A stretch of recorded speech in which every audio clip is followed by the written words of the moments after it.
سلام خدمت همه عزیزان. با ادامه خوانش کتاب تاریخچه فلسفه در خدمت شما هستیم. پیش از هر چیز کانال رو سابسکرایب کنید و فایل رو هم لایک کنید. ممنون از شما. خب گوش بدیم به فایل صوتی من. He was put to death by being forced to drink poison made from hemlock, a plant that gradually paralyzes the body. خب بحث ما در باب سقراط و محکومیت او بود. He was put to death. او محکوم به مرگ شد by being forced to drink poison made from hemlock, a plant that gradually paralyzes the body. being forced مجبور شد که بنوشه سمی رو که از شوکران بود، یعنی گیاهی که به تدریج paralyze یعنی فلج میکرد بدن رو. Plant that gradually paralyzes the body. Socrates said goodbye to his wife and 3 sons and then gathered his students around him.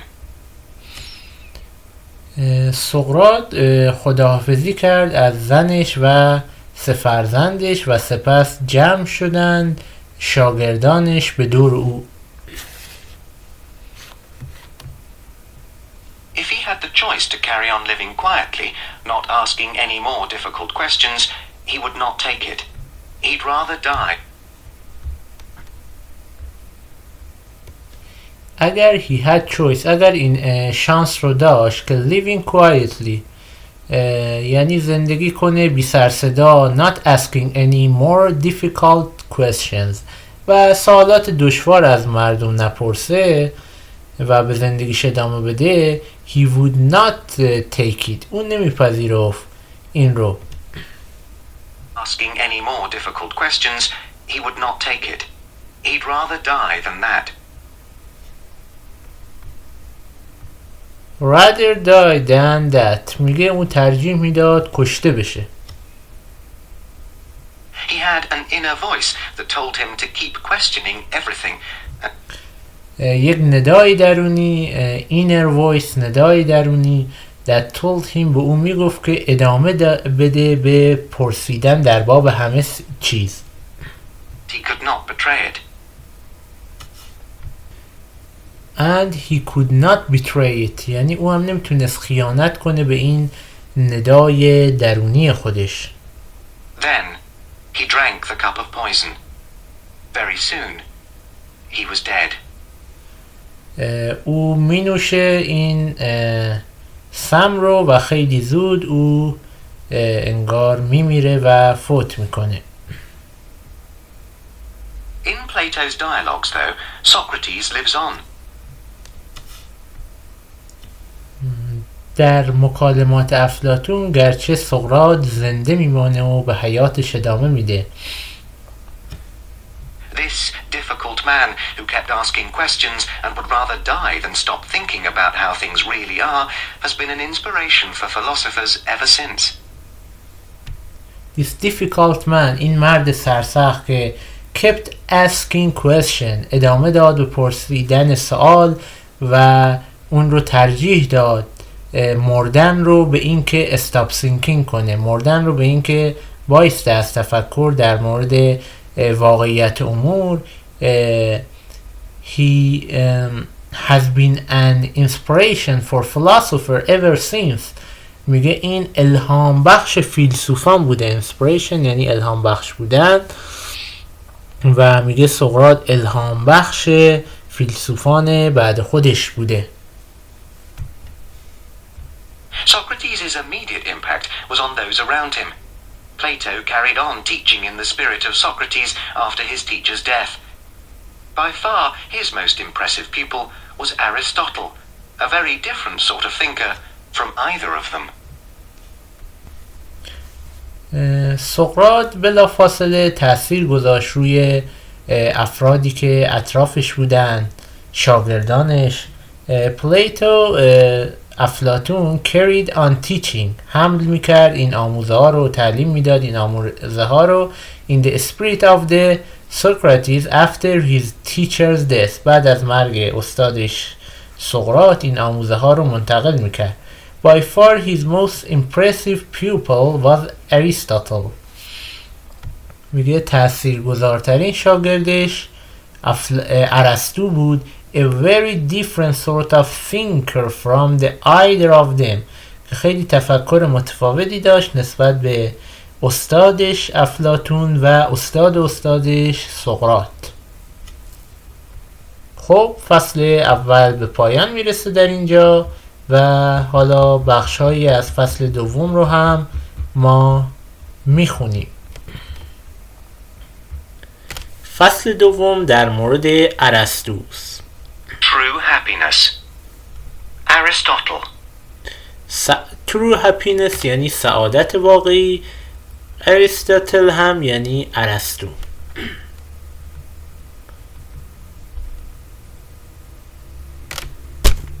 One swallow doesn't make a summer. One swallow doesn't make a summer یعنی اینکه با یک پرستو بهار نمیشه یا با یک چلچله تابستان نمیشه. حالا این تحت لفظیشه ولی همون با یک گل بهار نمیشه تقریبا معنای اصلیشه. You might think this phrase comes from William Shakespeare or another great poet. میگه ممکنه فکر کنین که این عبارت come from the William Shakespeare از ویلیام شکسپیر or another great poet یا از شاعر بزرگ دیگری. It sounds as if it should. It sound as if it should یعنی به نظر میرسه که چنینه. In fact, it's from Aristotle's book, The Nicomachean Ethics. So called because he dedicated it to his son, Nicomachus. میگه در واقع این از کتاب ارسطوست به نام اخلاق نیکوماخوس. So called که نامیده شده because he dedicated که تقدیم شده to his son به شاگردش نیکوماخوس. حالا نیکوماخوس ببخشین his son یعنی فرزندش نیکوماخوس. The point he was making was that just as it takes more than the arrival of one swallow to prove that summer has come and more than a single warm day, so a few moments of pleasure don't add up to true happiness. The point he was making یعنی اون نکته‌ای که اشاره کرده در این جمله این بوده که just as it takes more than arrival of one swallow to prove that summer has come and more than a single warm day. میگه این که یک چلچله‌ای حالا بیاد اثبات نمیکنه prove که تابستان سامر داره میاد. بیشتر از این اثبات نمیکنه که انگار یک روز گرم در راهه. So a few moments of pleasure لحظات اندکی از لذتم don't add up to true happiness به سعادت حقیقی منجر نمیشه و سعادت حقیقی رو به بار نمیاره. Happiness for Aristotle wasn't a matter of short-term joy.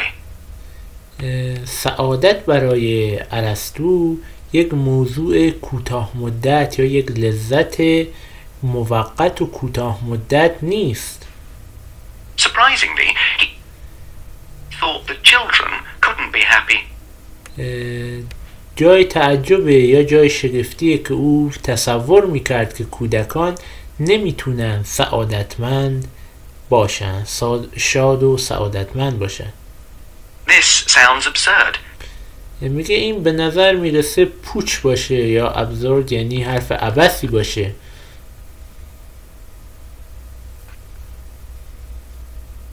If children can't be happy, who can?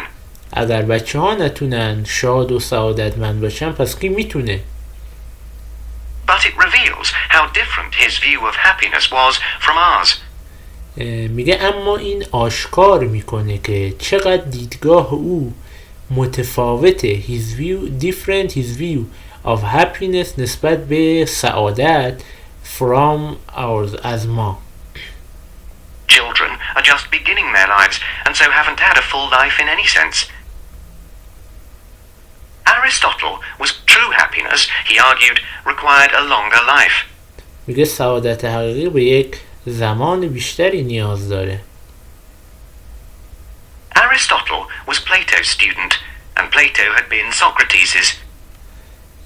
ارسطو میگه شاگرد افلاطون بود و افلاطون شاگرد سقراط بود. So these three great thinkers form a chain. میگه پس این سه متفکر از یک زنجیره هستند.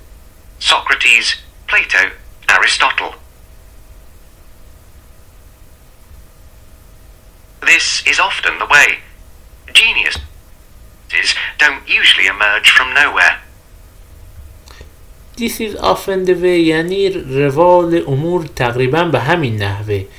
جینیس یا اون هوش و نبوغ don't usually emerge from nowhere یعنی از هیچی به عمل نمیاد نبوغ، بالاخره باید یک بستری فراهم باشه. Most of them have had an inspirational teacher.